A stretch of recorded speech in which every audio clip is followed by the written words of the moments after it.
Hi, my name's Jordan Moss. I'm just doing a quick masterclass on Catmul Clark subdivision, also exporting maps out of Substance Painter for normal maps, cages and best baking practices to do from Maya cross-platform into most other baking programs.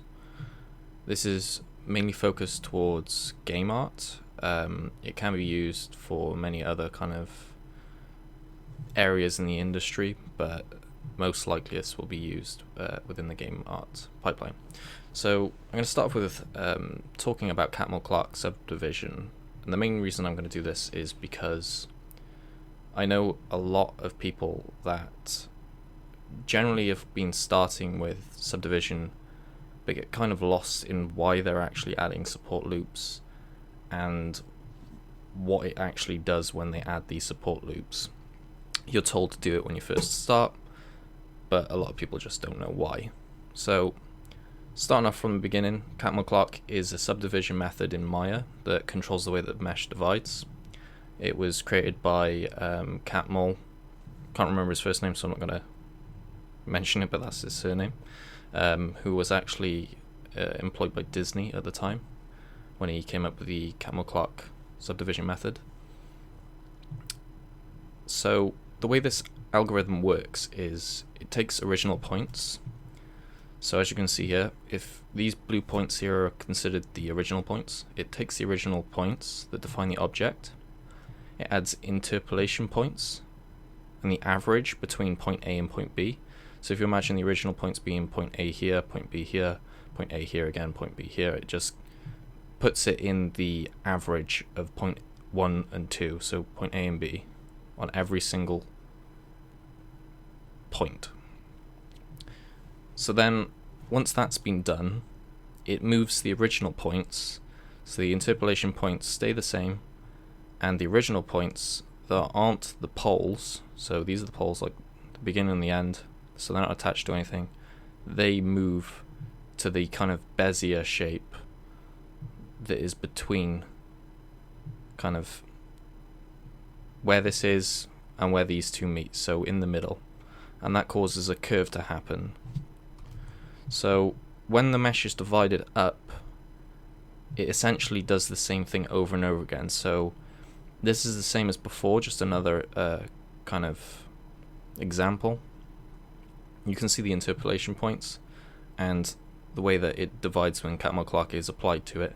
This just continues, so it gets smoother and smoother by them making the previous interpolation point the original points then, and it makes more interpolation points between the two and just keeps smoothing and smoothing and smoothing until you get a nice smooth shape. So by understanding this, you can start to understand why edge loops are actually placed in a certain place on a mesh. They are usually placed there in order to crease edges, and the way that works is because of this interpolation. So you can see here I've got exactly the same thing, but I've added, if you imagine this being control points. So I'm going to quickly show you in Maya in a minute as well, just so in case you're not getting this.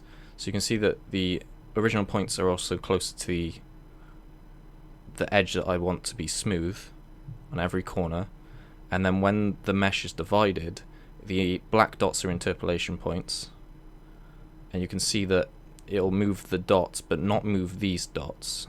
So it'll move the dots between the curves rather than the parts that are on the straight areas, and that causes a tight curve.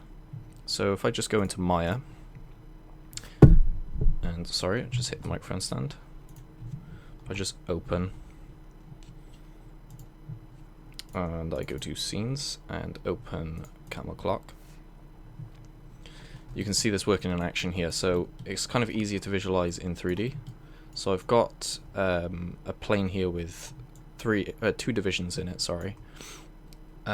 If you look at vertex mode, you can see it's exactly the same in 2D principle. So if I look at a side view, you can see not very much because everything's in the way, but looking from the top, you can kind of see it's very kind of 2D in that sense. So you have the main points here exactly like before, and when Catmul Clark is applied to it, it creates this shape, because the original points stay the same, so the beginning and the end. It adds a point between the interpolation point, and then it moves the original ones that are in the middle, so these ones here, and keeps everything in the same place. So you can see it creates a curve, and if that's divided again, it does the same thing again, so it keeps adding more and more divisions. So this can help, because if you know where to crease things, you can know where to add edge loops. So this might seem basic, and it's going to kind of go a bit more advanced in a bit later, but I thought I'd touch on this because there's so many people I've seen that just jump straight into Maya, not knowing exactly why they're dividing things. So I'm just going to cover this briefly. So you can see this edge loop here and this edge loop here, and what this does is it's telling the subdivision algorithm that I want the crease to start from here and end here. So if I smooth that, you can see it starts here and it ends here. You might not be able to see that it starts there and ends there, but if you look at the actual kind of sub-D wireframe, you can see that the mesh has moved that line down. One thing to take in note though is if you don't keep things square, so if I remove this loop and I make this very tall, so you don't keep polygons square, so you can see there's a very long rectangle, not a nice square one on the side here. If that's smoothed, you can see that this side edge loop is moving down, and the bigger this gap is between, the more this moves down. So it means that the loop is no longer controlling this edge from the right distance. And the way to fix that is simply to add a secondary support loop. So try and make it kind of close to the original one, and that'll hold it in place. So we've got that example now. This is kind of Catmul Clark applied to it a second time. One thing as well is cubes are really good for making spheres with good edge flow. So you can see here's this good sphere with good edge flow. So all you do with that is you take a cube and you divide it. So you smooth it by X amount of divisions. The problem with this though, you'll find, is this isn't perfectly spherical. So if I just grab this loop here and convert the loop to, where to is it? It's polygon edges to curve, and I select the curve and move it and look at it on the side view, you can see this isn't actually perfectly spherical. The way you can fix that is by just going to deform and using a sculpt deformer on it, and this will basically sculpt the shape of it to an actual sphere shape, so everything will be 100% sphere. And remember to delete your history after doing that, otherwise what's going to happen is you won't be able to edit the mesh properly with it. It'll cause all kinds of errors. Also, sorry about Steam notifications. So this is a sphere as well. The only problem with this is you can't really make spherical kind of shapes on it. So if I try and make a kind of sphere, not sphere, sorry, I'm saying the wrong words, a kind of ring, and I smooth that, it's going to make a square because of the kind of way the geometry works. It would work on kind of this area a bit, but not quite. So using a normal sphere is actually sometimes a good idea, but usually you kind of want this geometry. And the reason why you would use a sphere like this is because you can create ring shapes on it, which is really good for certain shapes within sub-D, where this one wouldn't kind of work, but this one would. But this one's good for a lot of other things. So kind of one thing it's really good for is, just going to briefly go over this because I don't want to spend too much time on this, is making certain shapes. So you make a shape like this and then you squish it, you take kind of a vertex, put it on soft select mode, pull some stuff around. It's good for making shapes like that, so very kind of organic looking shapes because it keeps good edge flow. So moving on to Crease Sets.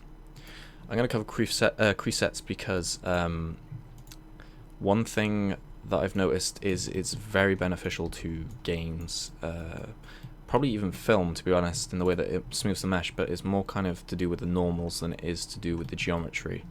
So I'm going to briefly cover this as well. So a crease set is essentially a type of way of creasing edges, but not in that sense. It creases the edge so that geometry, when divided, keeps a smooth curve and a nice kind of bevel. This is demonstrated kind of on all these objects here. So this is the original starting off geometry. This is a bad example of what not to do, and this is what it can be. It can achieve in very little time, which is a lot quicker than adding loads of edge loops and kind of messing up geo. So same here. The way Crease Set works is you can also go into the general relationship editors and open up Crease Sets from there. And what this does is it gives you an editor window which you can add Crease Sets to, so you have a kind of formatted value throughout all of your modeling, instead of using multiple values all over the place because you can't keep track of them. So starting with what not to do. So you have this nice cylinder here, and it's simply been duplicated here, and I've added Crease Sets to all of the corners and sides. And when smoothed with the optimal subdivision level, which can be found underneath display, you can see it gives you bad smoothing on the top. And the reason for that is because these corners don't have enough support to get the right smoothing. So just by insetting that edge and also maybe adding some support edges on the side, you don't actually need these, but they do help. See, it does still work without them, but with them you'll see you get a bit of a tighter edge. So let's just quickly do an example of how to use a Crease Set. So you have an object. This is really good for kind of floral designs and all that kind of stuff. You want an edge that you want to have creased. Let me just turn off soft select. And you create a new Crease Set. You set your value for it, so maybe 1.5, and then you add the edge to it. Once this Crease Set has been done, let me just change the optimal subdivision. You can see what it's doing there. It's kind of sharpening that one edge. What you can do also then is, if you want to add other edges with the same value, you can select multiple edges here and then just click add, and it'll add them with the same Crease Set value. You can see it looks horrible here, and that's because I haven't got enough edge loops. So if I just add 2 support loops, 3 actually, and smooth that, you can see it's giving me a good kind of balance between curved side, sharp side. It might not look good now, but that's because if I smooth it a few times, you get your good example. You can see that it's a very nice kind of looking shape, an organic / hard surface looking shape. And this is a really good advantage for making shapes really quickly using the Crease Sets. The only problem with it is it always leaves over high poly if you're smoothing. If you're using preview smoothing, you got to make sure you add enough edge loops, otherwise your preview could look horrible, like so. So that's briefly covering Crease Sets as well. So now moving on from Crease Sets, I'm going to go over how to get a good bake within most programs like XNormal, Substance Painter, Designer, pretty much anything that you want to use, even Maya. I wouldn't recommend using Maya though for baking, it's not the greatest and it's pretty slow. So let me just open this scene here, and I'm just going to briefly go over cages and all that kind of stuff, all that good stuff within Maya. So this is the high poly that we're going to be baking.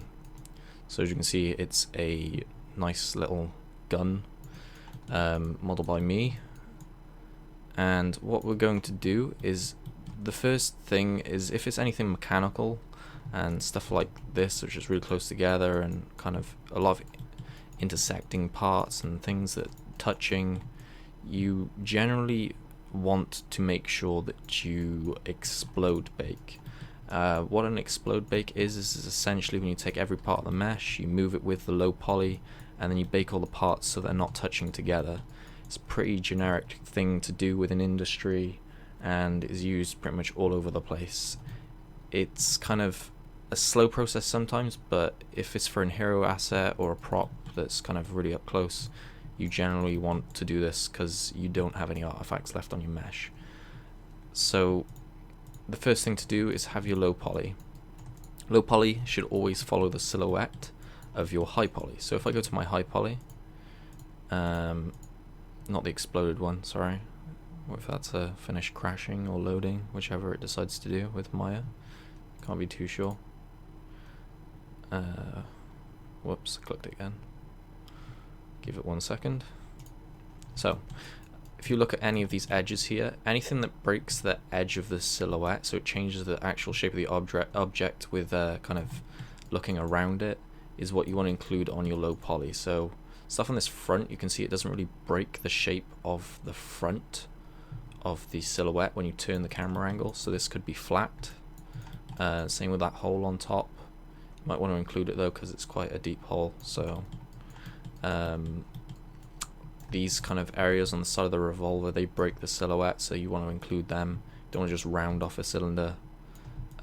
These kind of insets for the hammer to push up on, they don't really cut the silhouette at all, so they could probably just get away with having a flat edge on that. These parts up here, they're not supposed to be smooth, but it's fine. It's just the model that I'm not going to bake with. They could probably be flat as well, so just keep that in mind when you're going around making your low poly, and make sure everything kind of matches up. So this is the low poly I've got. Not the greatest, but it'll do. And what you want to do to explode bake is you select parts of your low poly, then you select parts, you hide the layer that it's on, make the high poly layer visible, shift select the high poly, move it out. This part is actually part of the high poly as well, the same object, so make sure you get all the parts of the high poly that are stuck together on that same piece, and then you move them over.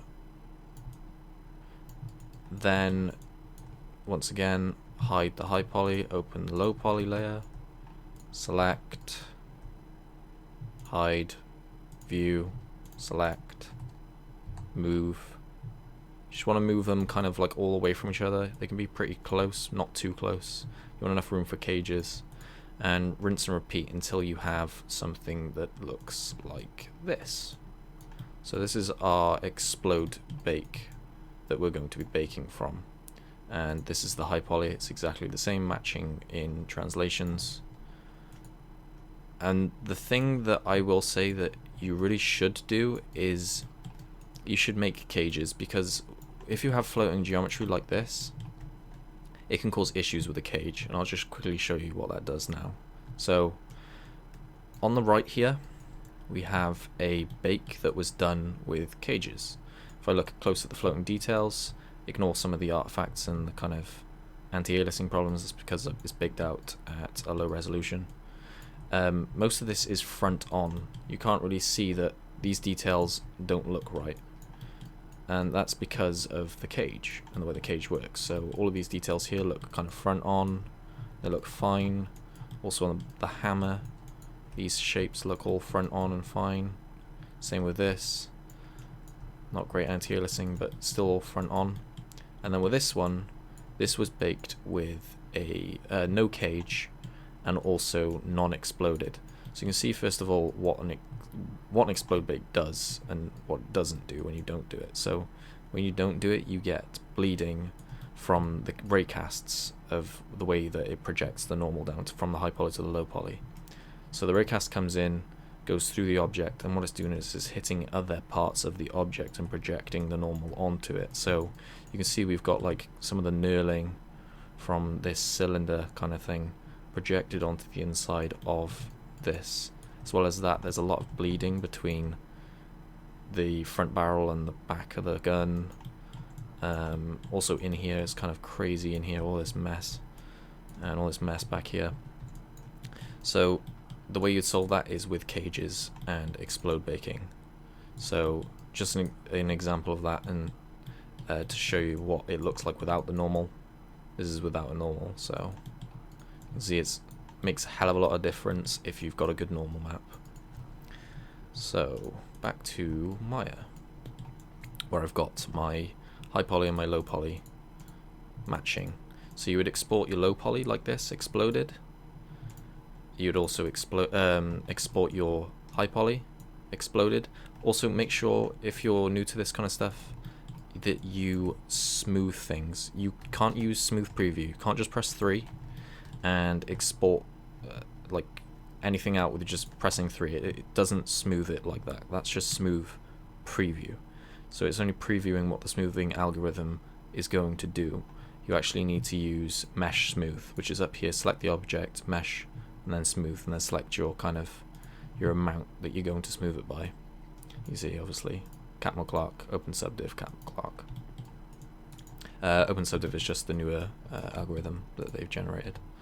So when you've got those both exported out, then we move on to the cage. So a good thing as well, I will say, just kind of what you should do is make sure you duplicate your low poly. I know this is kind of going a bit far ahead. You should duplicate your low poly before you start moving stuff, because you don't want stuff to be everywhere. When you've got your final export, you want it all to be together. So what I suggest doing is taking your low poly like this, exporting it out, then duplicating it and doing the low poly and the high poly explode, and exporting both of them out as well. So you've got 3 things exported, which is your low poly, which is together, your low poly, which is exploded, your high poly, which is exploded, and then the last thing you need is a cage. So you take your low poly explode, you duplicate it, then you create a new layer, and you add your objects to that layer. So they're on that layer. What you do then is you take the object, you turn on your high poly, and you go to vertex mode. Within vertex mode, then you double click on the move tool up here, change the axis orientation to normal, select all the vertices, and then you get a different gimbal. This gimbal has an N, a U, and a V, which is normal, vertex, and I think that's something else that I don't know, so I'm not going to touch that. But I know that N is the normal, so if you move on N, it will move on the normal of the object. So this is really good for kind of making cages and maybe even making shells for objects. So we put it on the N, and so it completely covers all of the high poly information. So you can see there's no high poly information left on that. Move over to something else. Maybe put a high poly bacon reference or template so it can't be clicked. And go through it all doing this. So select all the vertices, move tool, it'll pop up with the N, and pull it. This one's a bit tricky, so you have to probably go a bit slower till it covers all of the high poly. This back here. Move it on normal. And you just go through them all doing this. You can do it all at once, but I quite like to be quite thorough with doing all this, because you can get problems. You might not notice them. I'll show you one now. So just to cover all the floating objects, and you can see down here some of the mesh is showing through. So you'd have to come in and just adjust that, as well as here. Don't pull it too far, and you can move it with just general kind of object mode and world mode, but I suggest you don't, because if you're not pulling it on the normal, you're not going to get its normal bake down to the right edges. So it might have a wavy kind of edge. And then once you're done, you'll end up with something like this, which doesn't look very impressive and looks exactly the same as the low poly explode. But if I show you the low poly explode, and let me just put this on the right one. So you can see that the cage is covering it all. So then you export that out as well as an exploded cage, and that means you have multiple files. The first file you have is you have a exploded cage, you have a low poly object which is all together, you have a high poly object which is exploded, and you have a low poly object which is exploded. Now moving on to Substance and XNormal. So the way that you bake maps in Substance Painter, so it's really good for your workflow if you're using Painter to make anything, is you just simply file new, put the mesh in the mesh slot, which is your exploded low poly. So Magnum LP explode, put it up to 2048, so 2K. You can see everything's exploded in here, exactly how we want it. Then we go to bake textures. Ignore my layout if it's a bit crazy and not like yours. Just look for texture set settings, and in there you might have to scroll down a bit. You find additional maps, and bake textures is there. Switch the output size to your output size you want. Turn off all the maps you don't want to use. If you just want to use it for normals, that is. I suggest if you're going to use it for painting and everything, select everything on. Then go to common settings, add your high poly, so it'll be high poly explode. I believe that was it. Let me just make sure. Yeah, Magnum high poly explode. Then you add your cage file, use cage. So Magnum cage low poly explode. You probably want to put your max distance up a tiny bit, not too high, just enough. And that's all set up. So this should bake nicely. If I just turn off AO, because that's going to take a while. All this should be fine. What I will do is I'll quickly put this to, I believe it's mesh ID and hue shift, or actually polygroup sub mesh ID. I can't remember exactly, and click bake. So this should take a couple of seconds, not long at all, because of how fast Painter is. It's faster than XNormal, pretty much baking all of it. Same with Designer. It's exactly the same speed as Painter, but it can kind of make more advanced maps. So this is just hanging at the moment, but usually it's pretty fast. It's probably because I'm recording. And this should be done anytime soon. If it doesn't, I can always abort.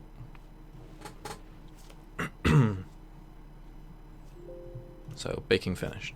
As you can see, it's applied all the maps in the right way, and all of the bake looks pretty nice. So we've got all the right kind of edges on everything. We don't have any overlapping edges down here. All of the kind of, these are all front on. All the floating geometry is all front on. So it's come out nicely. And from that as well, we've got an ID map. And the ID map has basically taken everything that's exploded and it's made IDs out of them. So if I just quickly add mask color selection, you can see the ID map here. So it's given us the bolts, it's given us the outside of the bolts, and the way it's done that is every object that is separate with the high poly, it's made it a separate mesh ID, sorry. So I'm just going to briefly go over that now in big textures. So the ID is color source mesh ID, and the color generator is hue shift. And what that does is it's taking every mesh ID, which is the high poly. If I go back here and go to high poly, turn it off, template. So every object in here that's separate, so this is a separate object, that's a separate object, floating is a separate object, everything that's not connected will be its own ID. And this is really great for just quickly getting ID maps as well. So with that, then you can kind of just throw out all these textures, so I can bake the textures from here. Not bake textures, sorry, what am I doing? Export textures from here for other programs, that is. And I want to take, I'll make a new configuration actually, just so you can see what you need from it. So what I want from this is I want the normal map DirectX, and for that I need RGB. So normal map DirectX into RGB. This will just be normals. I want it to be the mesh name, so normals mesh. I also want a glossiness channel, so gray channel, glossiness, so gloss and mesh. With that, I also want What else do I want? I want my ID, which is an RGB map. Whoops. RGB channels, so ID map mesh. Just copy that for now so I can just use it quickly. We want another RGB, which is world space normal. So world space